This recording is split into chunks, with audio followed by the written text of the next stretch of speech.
আসসালামু আলাইকুম বন্ধুরা, এবারে রোজায় এই পর্যন্ত এই ইফতারের আইটেমটি ছিল আমার এবং আমাদের পরিবারের বেস্ট ইফতার। তৈরি করা অনেক সহজ, হাতের কাছে থাকা কিছু সাধারণ উপকরণ দিয়েই চটজলদি করে বানিয়ে নেওয়া যায় এবং খেতে অসাধারণ। এটা তৈরি করার জন্য লাগবে হচ্ছে বুন্দিয়া, নিমকি এবং আমাদের বাসায় এই বিশেষ করে রোজার মধ্যে সবার বাসায় কম বেশি থাকে কিছু সাধারণ উপকরণ দিয়ে।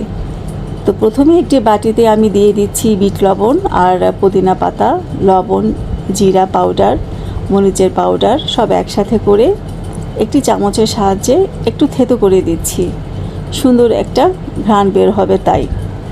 তারপর আমি দিয়ে দিচ্ছি টক দইয়ের উপর দিয়ে দিচ্ছি আর একটু জিরা এবং লাল মরিচের পাউডার, ধনিয়া পাতার সস। তারপর দিয়ে দিচ্ছি আমি বুন্দিয়া আর দিলাম নিমকি।